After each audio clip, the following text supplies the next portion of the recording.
Hey everyone, welcome back to my channel. Today I am going to give my drawdown management strategy presentation that I gave at RTAC a couple weeks ago. Before we get to the content, please be sure to like this video, subscribe so you can get more content in oil and gas and professional development topics, and please be sure to comment on the video below so I can incorporate your feedback into future videos. Please be sure to hit that notification bell when you do subscribe because I upload every Friday and every Sunday. Every Friday is a professional development topic, and every Sunday is a technical review. It's just this video. Well, let's get to the content. Good morning, good afternoon, good evening, everyone. I'll discuss some of the drawdown management strategies specifically in the Midland Basin. Before I start the presentation, there are a couple people that I'd like to thank. My advisors, Dr. Gilden and Dr. Blasingame from Texas A&M University. As an overview of this work, I'll explain the rationale, the introduction to the problem, the results that came from decline curve analysis, rate transient analysis, pressure transient analysis, and numerical simulation. I'll discuss the summary and conclusions as well as the recommendations. For the DCA, we used the modified hyperbolic model, and it was very consistent with oil production trends. For RTA, we had excellent matches for oil, cumulative oil, and the well pressure. For PTA, we had very consistent matches with delta P and your derivative. And with our numerical simulation, we only ran single well models and we constructed a multi-well geomodel. The motivation for this work was to establish whether there are limitations imposed by geomechanical aspects of these types of cases with regard to drawdown management. The results, which are considered preliminary, indicate that there are no significant limitations imposed by geomechanical aspects for these particular cases. I'll give some of the results from general all the way to throughout the workflow, that there were no geomechanical effects observed in the well performance behavior. For DCA, all DCA behaviors were matched using the modified hyperbolic relation. For RTA, all production histories were matched using a hydraulic fracture dominated reservoir model. For PTA, all pressure buildup data were matched using a hydraulic fracture dominated reservoir model. And for simulation, aggressive drawdown strategies should yield optimal recovery with no geomechanical effects. As an introduction to the problem, for DCA we had about 15 wells. The objective of the DCA was to oil rate and forecast the EUR result using modified hyperbolic. The data that was required was available oil production data, which are daily measurements. We had the DCA summary plot and the DCA interpretation plot, which is a log-log and a semi-log plot, respectively, and cumulative oil production versus time. Some of the observations is that we had representative model matches obtained in all cases. Some rate data are affected by operations. For our RTA analysis, we had about 14 wells. This is a diagnostic-driven interpretation analysis of the oil rate and pressure history. They are daily measurements of oil production rates and surface pressures converted to bottom hole pressure. We had an RTA history plot as well that measured oil rate, cum oil production, and calculated BHP versus time. And we had very good rate and pressure history matches using the base reservoir model. For our PTA analysis, we had diagnostic-driven interpretation and analysis modeling of all available pressure buildup events. We had high resolution, high frequency measured bottom hole pressure data. We had a PTA summary plot, which is the log-log diagnostic plot with pressure drop and derivative functions. And all buildup events exhibit diagnostic character, matched reasonably well with the base model. For numerical simulation, we used reservoir simulation to understand the geomechanical influence on drawdown. We had reservoir and fluid properties, well configurations, and landing zones, including geology. As our results go, we had simulation cases for conservative, moderate, aggressive, and very aggressive drawdown scenarios. And for cum oil recovery and GOR functions, there was no discernible effect on drawdown scenarios.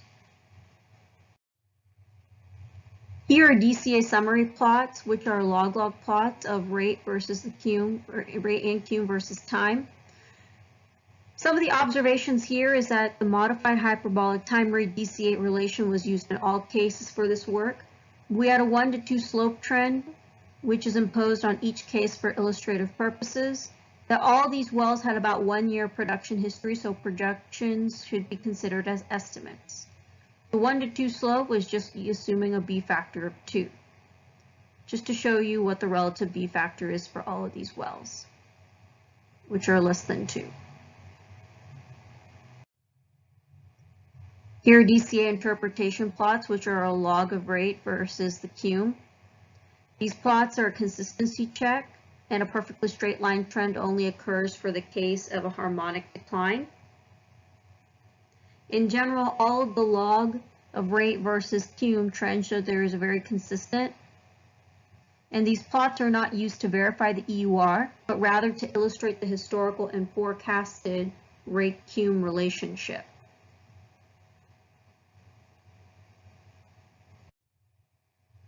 Here are the DCA results. The way that these results are conveyed are based upon a comparison to the average EUR for the particular well. So you have an average EUR as a percent of average EUR, and then you have an EUR deviation as a percent of average EUR.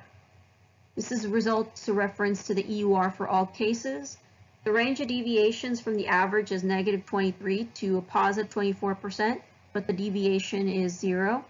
So the results suggest a good statistical character of the EUR process. Here are some of the RTA results. This presentation of the log, or your inverse of productivity versus your material balance time, it's so-called Blasingame diagnostic plot. The base productivity index is shown, so there's no integral or integral derivative functions provided. The 1 to 2 slope trend is indicative of a hydraulic fracture dominated flow, or known as linear flow, and that's shown in the red line over here. The 1 to 3 slope trend is non-unique to other variations, where these regimes are thought to represent multi-phase flow behavior or natural fractures or other phenomena. The data trends for this case appear to exhibit a range of slopes between 1 to 3 to 1 to 2. So 1 to 3 could be abnormal flow, and 1 to 2 is linear flow. And the question to ask is, could there be natural fractures or multi-phase flow effects?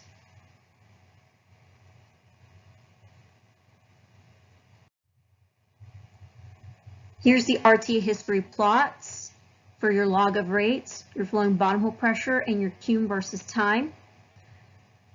RTA plots are provided in this work. The interpretation plots are relevant in some cases that are very good, and it represents the consistency of the history matching process in that all cases present excellent matches.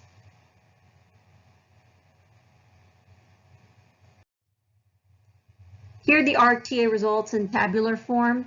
They're model-based analysis using a basic multi-fracture horizontal well.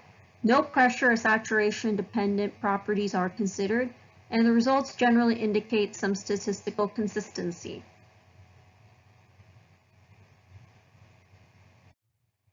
Here are the PTA results. All pressure transient test events were the opportunity of shut-ins performed due to operational needs. The multi-fracture horizontal well model does provide a linear flow signature.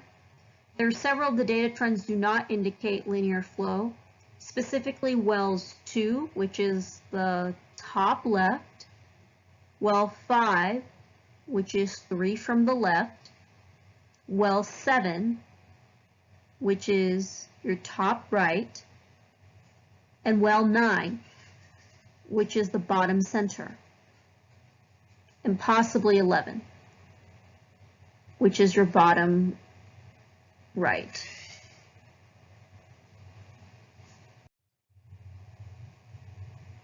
Here are the PTA results in tabular form.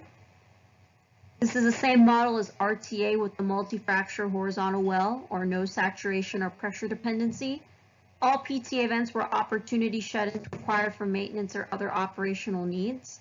And well 4 has very short shut-ins, and the results are very subjective. Just wanted to let you know that. And this was force matched, and the pressure buildup was very short. The model match was force based on the best fit.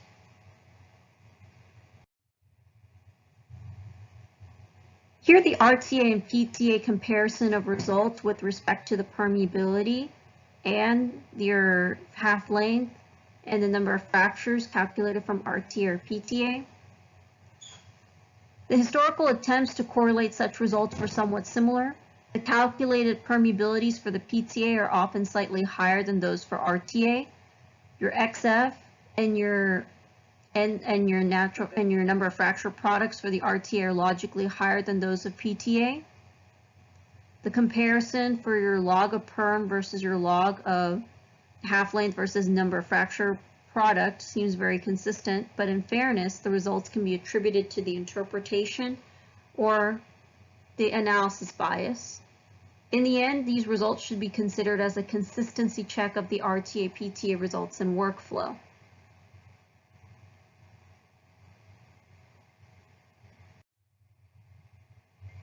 I'll talk a little bit about the simulation. The diagrams, or these gun barrel views, are well layouts. So this is for the Wolfcamp A, and this is the Wolfcamp B on the bottom. Base, conservative, moderate, and aggressive drawdowns were used to establish EUR trends, and only negative impact on EUR were the primary infill well scenario cases for the Wolfcamp A well cases.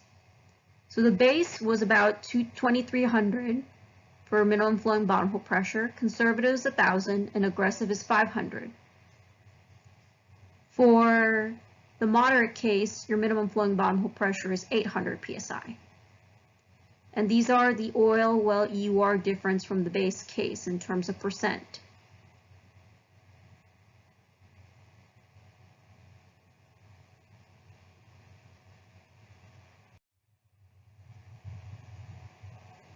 Here's some of the discussions on the production experience from a conservative, moderate, aggressive, and a very aggressive drawdowns. You have cumulative oil recovery and gas to oil ratio shown for all four of these cases. Cum oil has a clear and positive correlation with drawdown scenarios, and your GOR was insensitive to the drawdown scenarios, shown in these plots.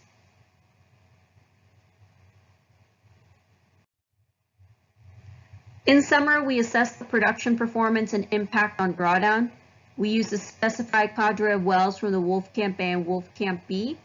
For DCA, RTA, and PTA in simulation, there were no discernible drawdown effects on well behavior. For DCA, in terms of conclusions, modified hyperbolic DCA was applicable. Rate and cum behavior for all wells are similar. For RTA, the base multifractured horizontal well model successfully matched all cases or no geomechanical effects. And there were anomalies noted for very early time effects due to high water production and operations.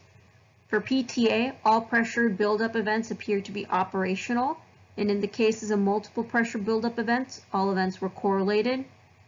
For numerical simulation, only a single infill scenario gave a loss of reserves, and a very aggressive drawdown scenario always yields the highest recovery, and the GOR behavior showed no effect of drawdown for all scenarios.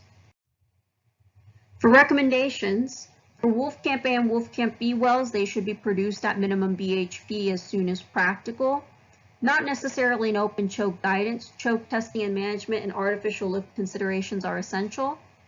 For best practices, operators must be vigilant in their monitoring and well maintenance activities. High-frequency flow rate measurements are recommended or every 5 minutes. And similarly, surface pressure measurements should be taken every few minutes. And as a best practice, operators should use permanently installed bottom hole pressure gauges.